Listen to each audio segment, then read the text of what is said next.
Kenalin dulu dong, nama lu siapa dan lu sebagai apa di sini? Oke, nama gua Wasgi Muhajir. Nama gua Fauzi. Oke, assalamualaikum warahmatullahi wabarakatuh. Nama gua Rio Zulkarnain.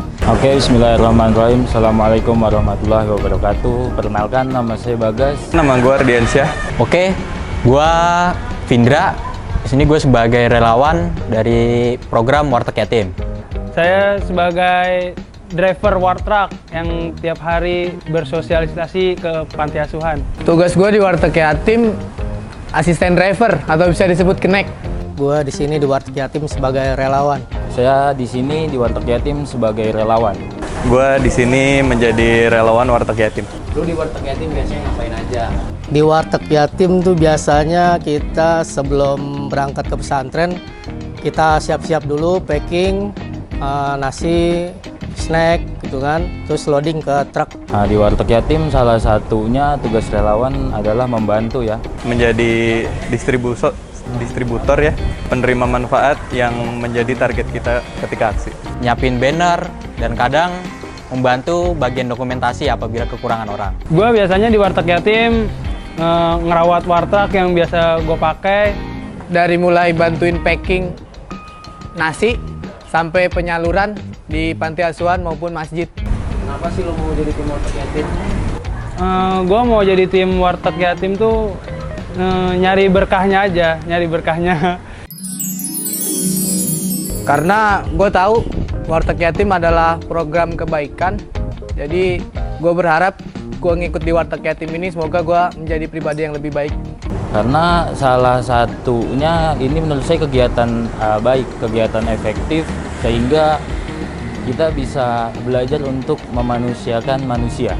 Ketika pas Warteg Yatim ada di pesantren luar, pesantren yang santrinya orang Papua semua. Nah di situ tergeraklah bantu Warteg Yatim untuk ikut kontribusi. Gue suka banget dengan kerelawanan dan juga gue suka banget dengan hal yang berbau berbagi kepada sesama. Sebelumnya gue suka ikut kegiatan sosial dan juga kebetulan ketemu nih sama program Warteg Yatim dan gue bisa join karena gue suka ikut ini dalam kegiatan berbagi ini. Kadang-kadang kan kalau datang ke pondok pesantren kita didoain sama kiai, ya, mudah-mudahan aja dari situ ada Allah balas yang lebih banyak lagi. Apa momen yang paling lu suka selama jadi tim Warteg Yatim? Momen yang paling disuka itu kalau lagi ngantri nasi ke pondok pesantren atau panti asuhan sampai kita didoain gitu. Semoga panjang umur, semoga berkah rezekinya. Itu sih yang paling disuka momennya. Salah satunya bertemu para santri, kita bisa sedikit belajar juga dari mereka. Ketika gue Melihat penerima manfaat atau anak yatim piatu dan sebagainya, mereka senang ketika kita berikan sesuatu.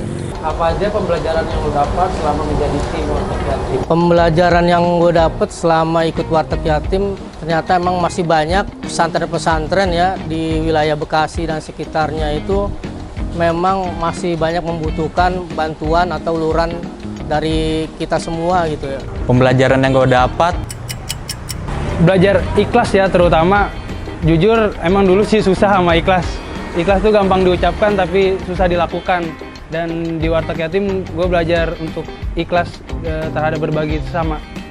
mungkin Terus berbagi, jangan pernah pelit kepada siapapun. berbagi itu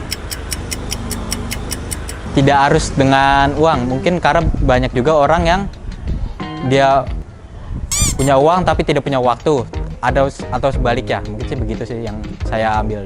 Pembelajaran yang gue dapet sih menjadi tim Warteg Yatim adalah bersyukur ya. Karena bersyukur itu salah satu kata yang mudah terucap namun sulit untuk dilakukan. Gue bisa lebih bersyukur, gue mungkin lebih mampu dari mereka-mereka yang diberikan.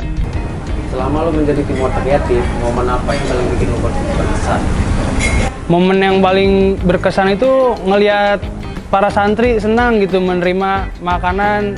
Salah satu pondok pesantren, ketika kita datang dan pulang, kita disambut Itu berarti mereka sangat antusias nih dengan program Warteg Yatim ini. Melihat orang-orang tersenyum, bersyukur atas apa yang telah kita sampaikan dari orang-orang baik. Ketika milad Warteg Yatim ke 1 tahun ya, situ momentumnya memang meriah, suasananya haru juga gitu.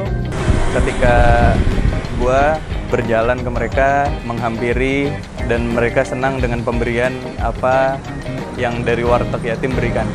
Kalau lagi bagiin nasi di duafa pinggir jalan, ada yang kadang pedagang-pedagang dagangannya sepi, kita bagi nasi sampai nangis, bersyukur banget, itu sih.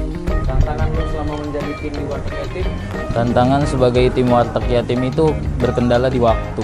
Mungkin di waktu sih. Waktu mungkin ya? Dalam waktu sih. Ketika kita macet atau apa, Apalagi kalau kita dapat pesantren yang lumayan jauh jaraknya. Kadang jeblos, berwaktu. Ada aja gangguan-gangguan. Karena zuhur itu kita udah harus sampai ke panti asuhan. yang harusnya kita sampai di sana sebelum zuhur, kita sampai setelah zuhur. Itu adalah salah satu tantangan buat belajar juga sih sebenarnya. Ya mudah-mudahan Allah lancarkan terus lah selama kita di perjalanan. Harapan lu ke depannya untuk Warteg Yatim? Semoga Warteg Yatim semakin lebih baik lagi. Bisa terus bersosialisasi, membantu panti asuhan, asrama yatim, pondok pesantren. Jauh lebih baik, bisa terus bermanfaat. Dan menjadi inspirasi juga buat teman-teman yang lain. Karena salah satu program ini itu bisa bermanfaat buat orang lain.